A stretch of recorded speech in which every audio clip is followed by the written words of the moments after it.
levitating. Kryptonite desires set my heart afire. Heart afire.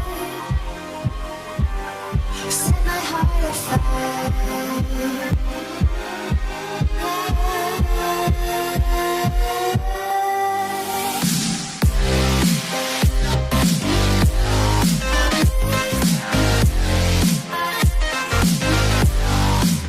Welcome to Kickin.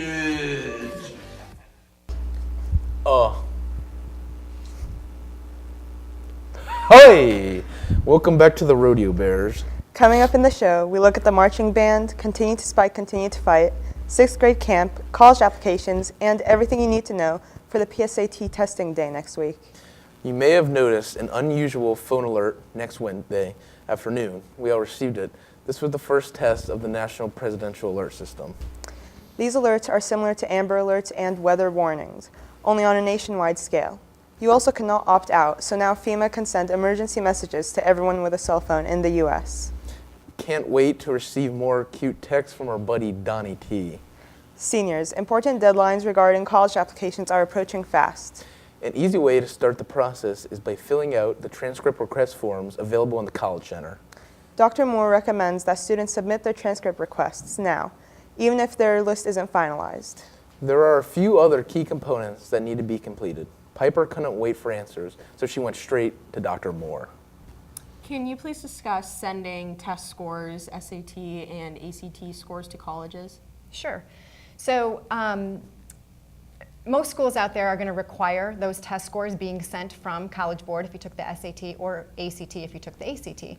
So the important thing there is that you're logging in to your student accounts and sending your scores. Understand that it can take 2 to 3 weeks for you to send those scores. So the most important thing with that is just, again, watching your deadlines. If you have a November 1 deadline, you want to be sending those test scores now. I do want to clarify one thing that's come up a couple times.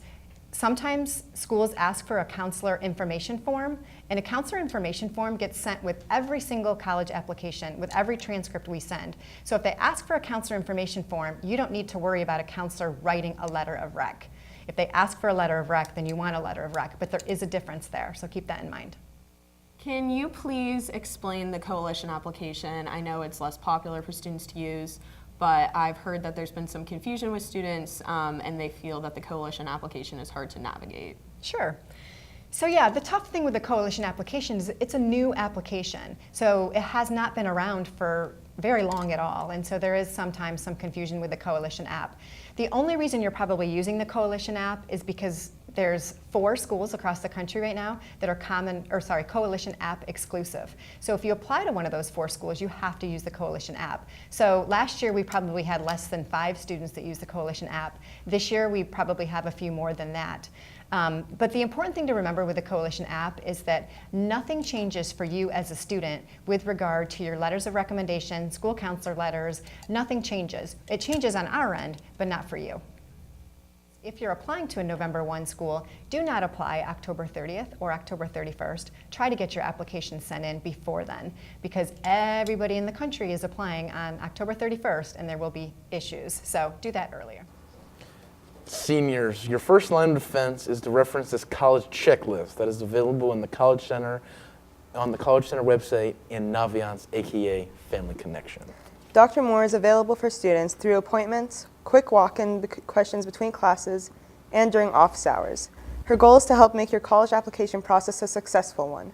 We'll hear more advice from Dr. Moore next week on the show, but in the meantime, the Columbus Suburban College Fair is Sunday at Otterbein University in Westerville from 1 to 3:30 p.m. Students planning to attend need to pre-register by texting the word mascot to 75644. A reply text will be sent for students to complete their profile. While seniors are busy applying to college, the juniors and sophomores have the upcoming PSAT to prepare for. Mr. Jordan is here to provide us with some vital info. Morning, Golden Bears. I'm Mr. Jordan. I'm here to talk to you about the PSAT test. We'll be taking that PSAT test next Wednesday, October the 10th, 2018. For our freshmen and seniors, that will be a digital learning day. You'll stay home and do your work online. For our sophomores and juniors, you'll be coming to school and reporting to your testing room at 8:05. Yesterday or today, you should have received a letter from your homeroom teacher telling you about what room you should be reporting to for the test next week. A couple reminders. 1, be at your testing room on time. We will start at 8:05. Make sure you bring a number 2 pencil or a couple number 2 pencils and your calculator. Do not bring your cell phone or your Apple Watch or Google Watch or any other smart type device. Those will be confiscated. You're going to have those in the testing room. We also ask you during your testing time, during breaks, when you're out in the hallways, to please be quiet and be respectful of others, because they might still be testing during that time. This is Upper Arlington High School. We expect nothing but the best of our students. We expect you to do well and do the best job you can on this test next week. Relax, have fun. It's great practice for you, and just do the best job you can. Go Bears. For those interested in potentially earning a scholarship, scoring around a 220 or higher might qualify you to be a National Merit semifinalist. For more information, you can go to nationalmerit.org. And now to Aurora and Say Hey with sports. Welcome to sports. If you want to pelt your classmates with dodgeballs, registration for the second annual Bear Den Dodgeball Tournament closes on October 10th. The tournament is on Sunday, October 14th, and the final game will be held during the pep rally on Friday, October 19th. The cost is $18 per team, and a team of 6, and a portion of the proceeds goes to the Stephanie Spielman Fund. The girls varsity soccer Bears had their senior night on Tuesday, tying with Marysville 0-0. On Tuesday night, the girls volleyball Bears hosted their Continue to Spike, Continue to Fight game. John and Macy report.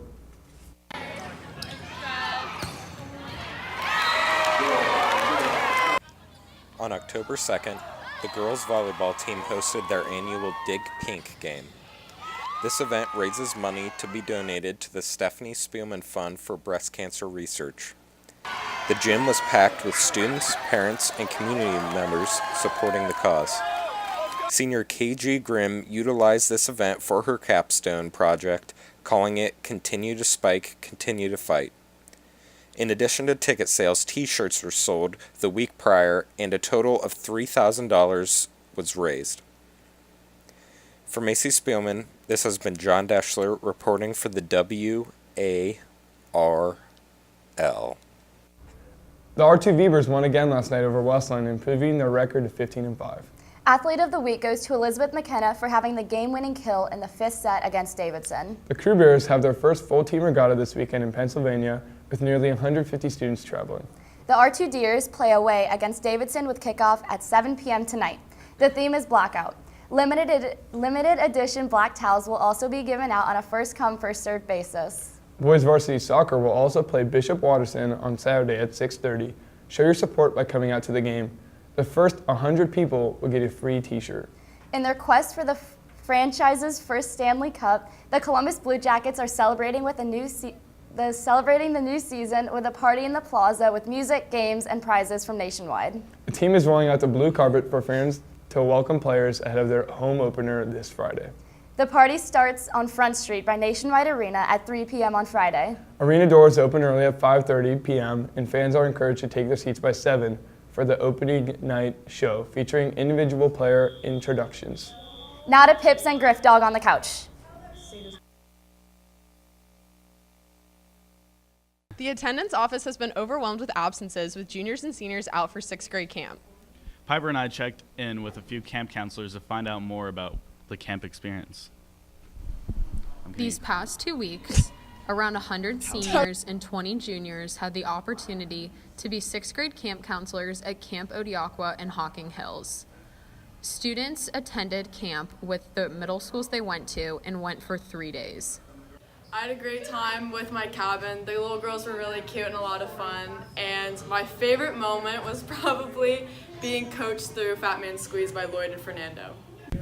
Students were paired up and placed in cabins with groups of 11 6th graders. I had a great time at 6th grade camp. My favorite part was all the hikes with the kids. The nice part of camp was probably Mr. Lloyd and his screaming. This has been Piper Crotty and Griffin Quinn for the WARL. Rite of Passage 6th grade camp trip, Upper Arlington middle schoolers have had a number of new and interesting experiences this year, including new innovation spaces, otherwise known as iSpaces, which encourage collaboration on schoolwork and multimedia projects. The labs are outfitted with amenities such as green screen walls, studio lighting, video cameras, microphones, speakers, and much more, just like the good old WARL right here at UAHS. One group of 6th grade girls from Hastings is working on creating their own news videos with segments including weather and sports. Maybe we'll see them on Kickin' It one day. Who has the most alum spirit, Hastings or Jones? Vote on our Twitter poll at live_UA. That's all for this week on the couch. See you next week, Bears, with no fire drill. The high school production of Seussical the Musical has been changed to Mamma Mia. While musical auditions will be in December, Upper Arlington has plenty of theater opportunities already going on. In fact, some of the UAC Bears have just benefited from a traveling Shakespeare performance at the OCU Theater Department. They're also working on a play called The Arsonists in the Little Theater to be performed November 8th, 9th, and 10th. Jones Middle School would like to invite you to their fall production, Shrek Jr. This year, they are featuring over 150 students and cast and tech crew. The show is a shortened version of the Broadway musical, which is based on the animated movie. Tonight is an away game for the football team, and with that comes the marching band performances at the games. Sam and I gained insight on what preparation goes into this important part of Football Friday nights. The famed Upper Arlington Marching Band was birthed way back when in 1929. Since then, the Upper Arlington Marching Band has made quite a name for themselves. The band has played a plethora of professional games, including Pittsburgh and Cleveland. I gained insight. The band practices every single day, first period, and 4 out of the 5 days of the school week, we come in at 7:30 and practice through first period. Every week we have a home game, we have to learn a new show, and then if we have an away game, we just do the same show we did at home. So for home games, we have a pretty long ritual of a day. We eat breakfast together, the squad leaders will get their squad gifts.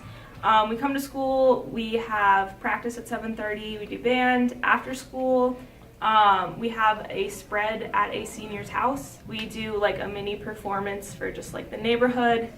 Then we go to school, we perform at the football game, and then afterwards another senior will host an after party, so we'll go to another house. You do not need any prior experience in marching or playing music to join. We will help you catch up, both the student leaders and the directors.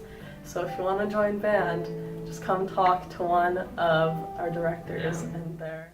This has been Lujane Asaf and Sam Doughboy Shattuck reporting from the WARL. You can support the marching band this Monday by eating at Chipotle between 4 and 8 p.m. A third of the proceeds will be donated. Just make sure to let the cashier know that you're supporting the cause. All students should remember that starting today, only 2 people per table will be able to sit in the LC1 during lunch periods to reduce noise. Finally, if you're a wee bit confused by what you see or hear in the halls today, don't worry. It's Friday and the Scots are in town. We'll have more on them next week. Next week, we will also look at the second part of the Dr. Moore interview. Remember, Bears, as Nico Constantinidis often says, don't come to the forest if you can't run with the wolves.